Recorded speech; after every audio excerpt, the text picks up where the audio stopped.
Well, the night that late today's morning, Chelsea went ahead to obviously annihilate Everton by 6 goals to 0 at Stamford Bridge in a very, very good win that Chelsea went ahead to obviously offer in there for you. Engineered by the 21-year-old, that is Carl Palmer, scoring 4 goals.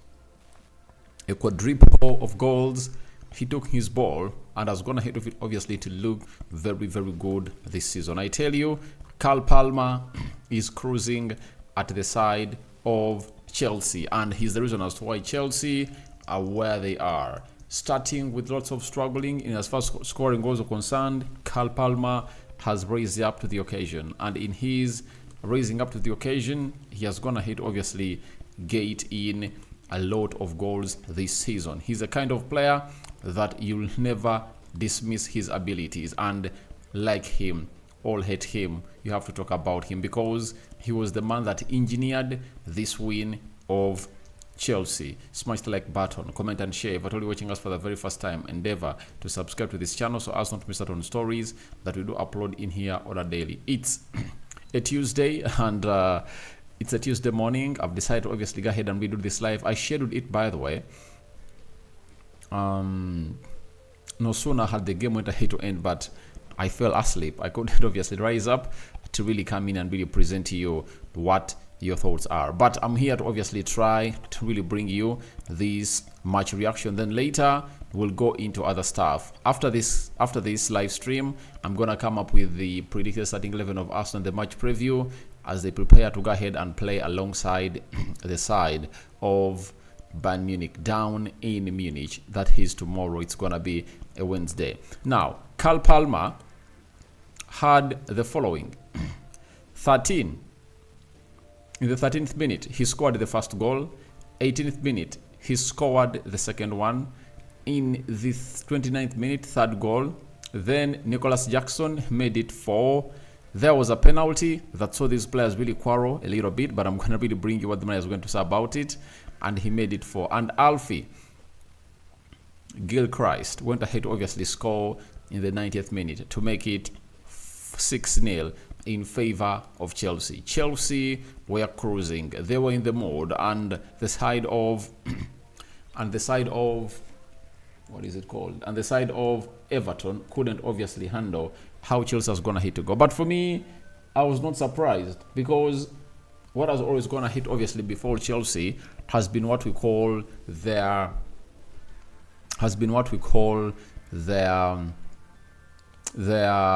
not being clinical and lethal. If there is a team that you are assured of really creating chances and scoring goals, it's supposed to be Chelsea. They create chances, but they had gone ahead to miss out on very many what we call would be their good chances to obviously kill them off. They haven't gone ahead to be doing that. But I tell you, when they do it, they'll obviously rise up to the occasion and really put those balls at the back of the net. Even when they're playing against Man United, you saw what they did. And for Carl Palmer, now has 20 goals, tied with Erling Haaland. And I tell you, he might take the golden boot because the entire team of Chelsea has now got ahead to know that this is the star boy at Chelsea and they're playing for him. Everything is going his way. Nothing is not going his way. The boy is on fire. He's really taking everything for the ride, and he's really considering his future. Sometimes when you're coming through at a team like Man City, where they had going to despise you, they're not willing to put into the starting 11. Obviously, when you come to Chelsea for £45 million, you have to obviously prove your worth. And I think it was a blessing disguise for Chelsea because all they wanted was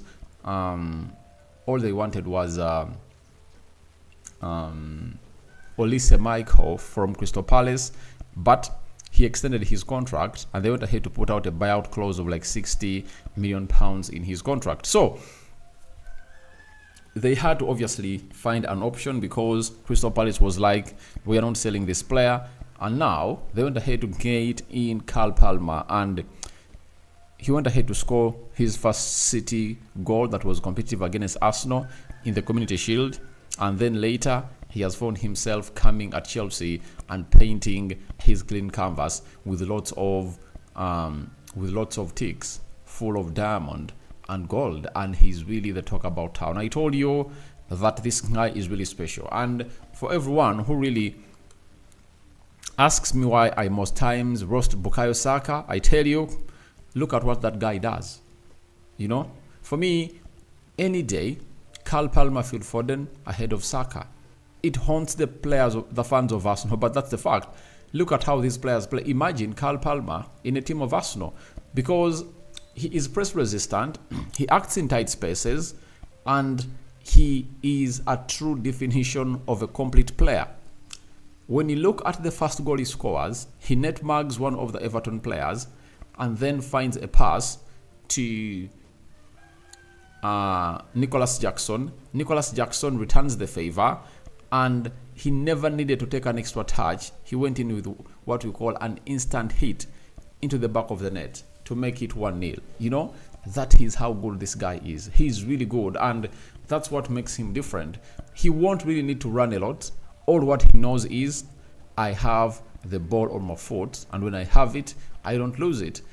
Diego Dallo has been one of the best players I've gonna hit to see, balancing the defensive side and the offensive side well. But when my team Man United played against Chelsea, you saw what happened.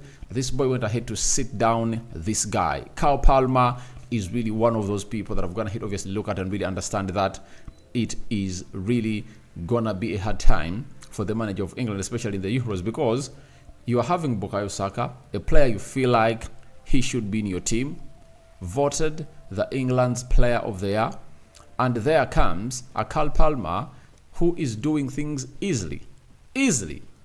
And what decision is he gonna make? Because Saka also has 14 goals this season and I think 10 assists.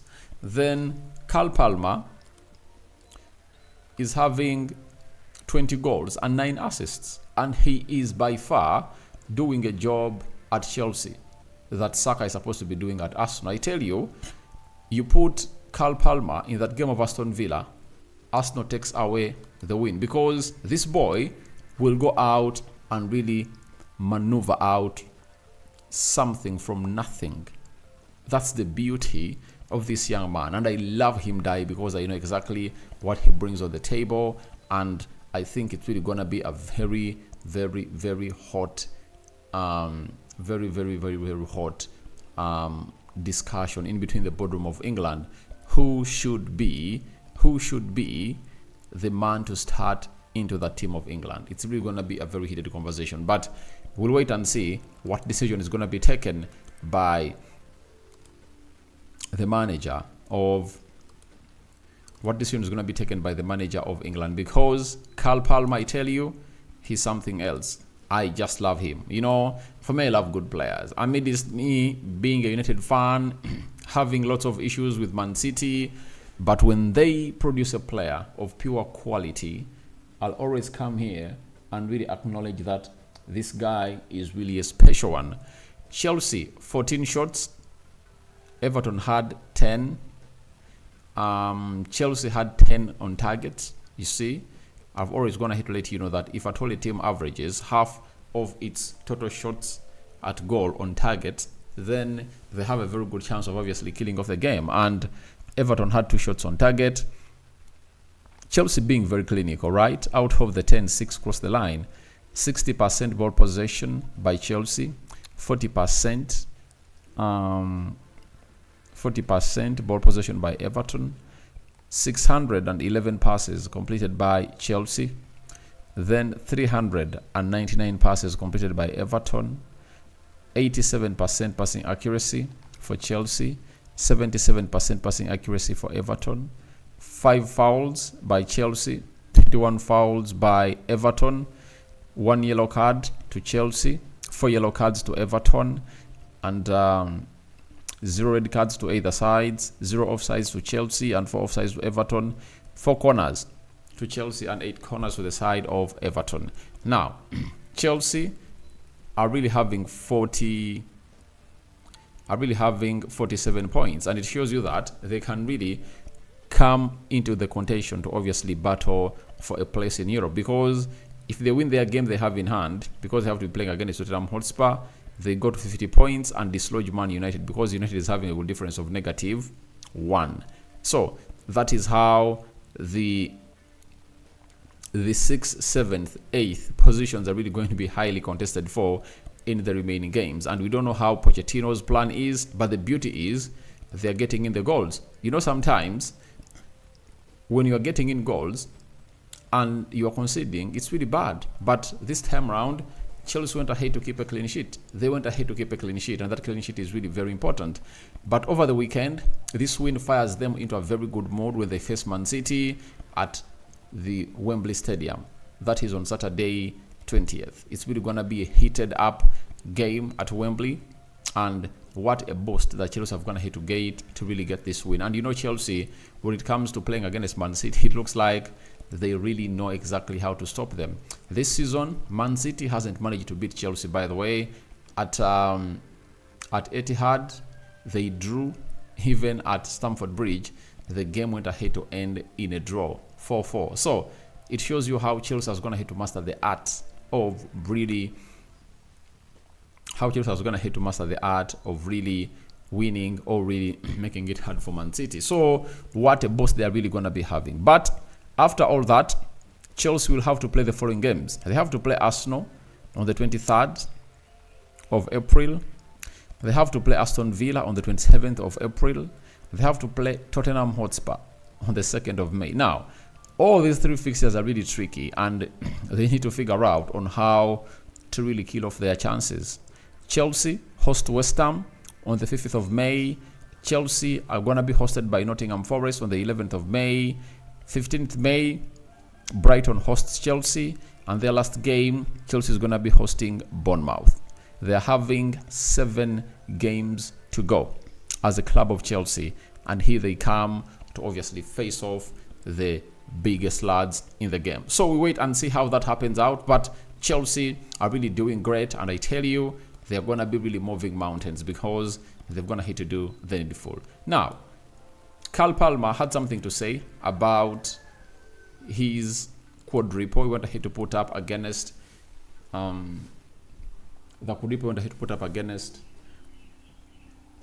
Everton. He said, "It all happened so fast. The first 30 minutes, we started well, and to score another hat-trick, I'm buzzing. But I think the team needed that after Sunday against Sheffield, some previous games, but we did well tonight." The first one was my favorite. My right foot was a bit of a swinger. We needed to come out and show something from the first time. We've shown what we can do. It was a good performance tonight.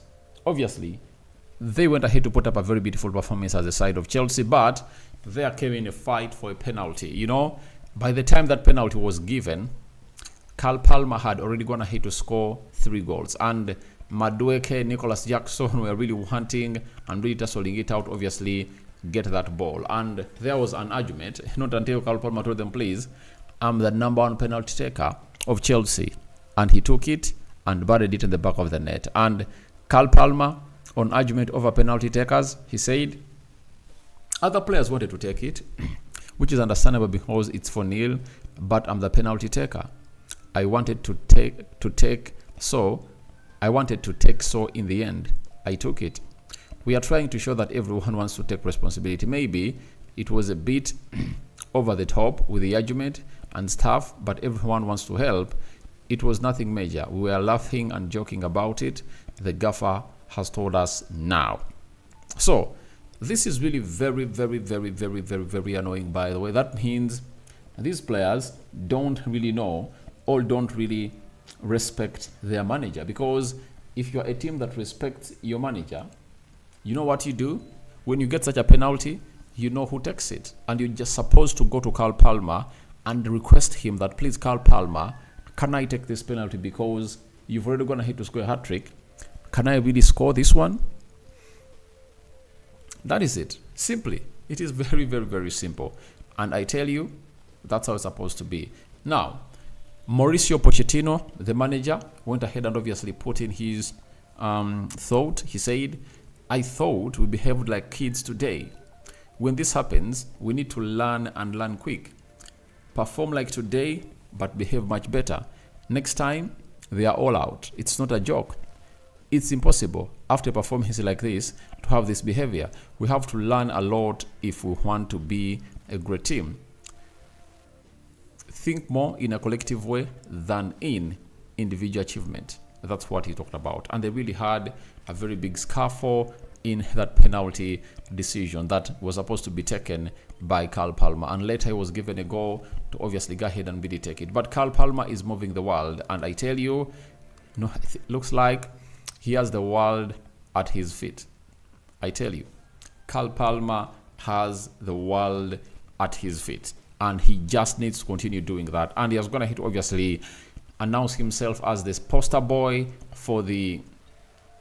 He has got to announce himself as the poster boy for the post-Abramovich era. And it looks like the people that are responsible for obviously buying Chelsea have now gone high to get to know that you don't need to spend a lot of money on a player to obviously thrive, because they spent 105 million pounds on Enzo Fernandez. They spent 86 million pounds on Mikhailo Modric. Caicedo, 115 million pounds. You get? But the most achieving player at Chelsea costed less than 50 million pounds. That is Carl Palmer. What message does it send to the side of Chelsea? They need to know. All they have to do is simple. They have to continue doing the business they've always gone ahead to be doing, and they shouldn't go in for players because they are being wanted by other teams. But you can get your Carl Palmer, get in a talented player, and it will get you the results. And I think that is what Tony Boyle should obviously get to know in this ilk of a side called the Premier League, and the recruitment in there for you. Carl Palmer's game by numbers, brought to you by Statman Dave. 100% shot accuracy, 5 shots on target, 4 goals, 3 dribbles completed. He was an ice-cold Carl Palmer into the mix. Now, I'm really having... Who was the man of the match in that game? I tell you, it's Carl Palmer for me. Carl Palmer took it away. And I tell you, he's really a very huge threat to the position of Bukayo Saka at the England national team. And I don't know what you guys think about it.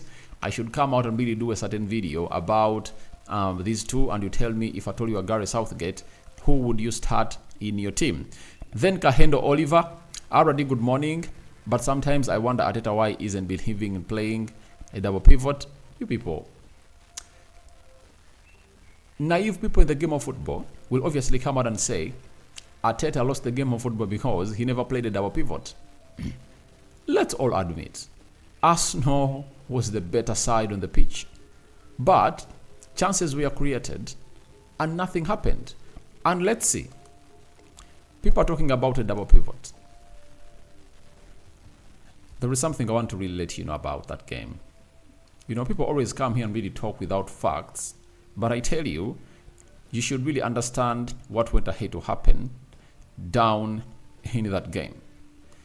When you look at Arsenal, they conceded the first goal in the 84th minute, right?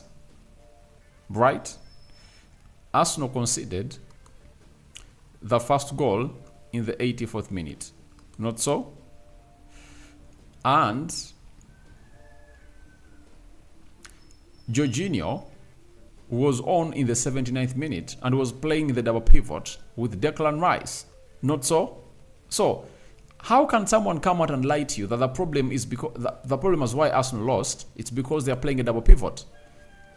No, by the time they concede goals, he's playing with a double pivot. He's having Jorginho on the pitch alongside Declan Rice. He was playing a double pivot. So who tells you that it was a double pivot that went ahead to cost Arsenal? No. Arsenal got its chances. They failed to utilize them. By the way, when you look at the chances that Aston Villa got, they were like half chances. But for Arsenal, they had close to 4-5 clear-cut chances, and they failed to convert that ball in the back of the net. Now, who is to blame? You blame Arteta for players not really getting those balls at the back of the net. This is where we get it wrong sometimes, that the manager is always slated because of the bad performances, and the players take the hail. Arteta don't want to give Partey a chance. Did you see how bad Partey looked when they're playing against Bayern Munich? Partey looked bad. Thomas Partey looked bad on the night. Let's all admit. Kahendo Oliver, the problem of Arteta and team, they don't learn mistakes just a few days ago. Munich used a system, attack on break. Even Aston Villa came with the same system. So the major problem is there. It's not all about that. Ask yourself, did Arsenal have chances to kill off the game when they're playing against Bayern Munich? The answer is yes. Did they? No. So when your opponent utilizes his chances and you fail to utilize yours, sometimes it's not about the manager. So you want to tell me that it's the manager who tells Zinchenko not to keep his position. You want to tell me it's the manager who tells Martinelli not to track back, because Trossard was doing it, and when Trossard was on the field of play, Arsenal never considered because they closed down that area very well. So I want us to look at this game of football in a more analytical way, not in a biased way that we are going to go with the bandwagon. For me, I don't go with the bandwagon. That's what I think differs me from other people. Every person will come in through and really tell me his or her thoughts, but finally I'll have to come up with mine, and I really tell you that no way, I don't agree with that. I think it was ABCD. You understand? Then George Masakoi, my man, thank you very much for watching through. Then Mwemenke James, good morning, my brother. I'm watching from Kenya. Thank you very much for watching in from Kenya. But Chelsea have gone ahead to go to 47 points, and they have a game in hand. They win it, they go to 50 points. But games in hand are always hard for obviously everyone to come out and really win. So guys, good morning. Hope you're really having a fantastic good morning, and we thank God for the gift of life. I sign out for now. See you later. For everyone who's been part of this live, bye bye. Let's obviously prepare for the match preview, Arsenal versus